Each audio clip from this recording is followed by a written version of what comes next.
بسم اللہ الرحمن الرحیم۔ آج کا سبق سب سے پہلے دعا۔ اعوذ بکلمات اللہ التامۃ کلھا من شر ما خلق، میں اللہ کے تمام کامل کلمات کی پناہ لیتا ہوں ہر اس چیز کے شر سے جو اس نے پیدا کی۔ ان کلمات کی فضیلت، رسول کریم صلی اللہ علیہ وآلہ وسلم نے فرمایا کہ جو کوئی کسی گھر میں جائے اور اس کو اس میں پڑھے تو کوئی چیز اس کو اس گھر میں ضر نہ پہنچا سکے گی۔ اذان کا جواب۔ اذان کے جواب کا طریقہ یہ ہے کہ جو کلمات مؤذن کہتا جائے وہی کلمات سننے والا دہراتا جائے، مگر جب مؤذن حی علی الصلاۃ اور حی علی الفلاح کہے تو ان دونوں کلمات کے سننے والا لا حول ولا قوۃ الا باللہ کہے۔ اذان فجر میں اصل میں تھوڑا یہاں پہ اختلاف ہے۔ الصلاۃ خیر من النوم کے جواب میں بہتر ہے کہ یہی الفاظ دہرا دیے جائیں۔ ویسے مشہور ہے صدقت و بررت و بالحق نطقت، یہ بھی مشہور ہے، لیکن یہ اس کو مسنون جواب نہ سمجھا جائے۔ بہتر ہے کہ اب الصلاۃ خیر من النوم ہی دہرا دیں۔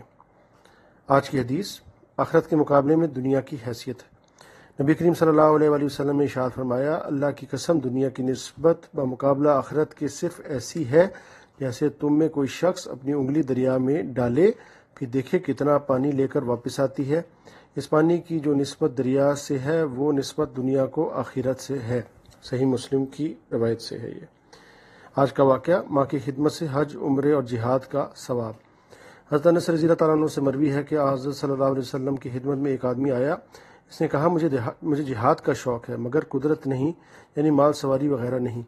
آپ صلی اللہ علیہ وسلم نے پوچھا، والدین میں سے کوئی باقی ہے؟ کہا، ہاں میری ماں ہے۔ کہا، میری ماں ہے۔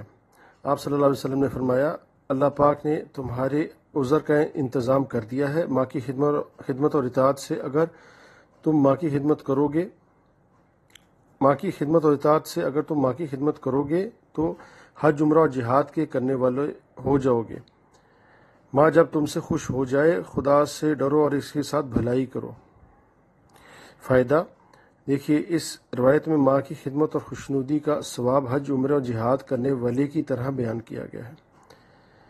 معلومات، سب سے پہلا کلام حضرت آدم علیہ السلام نے فرشتوں سے السلام علیکم کہا۔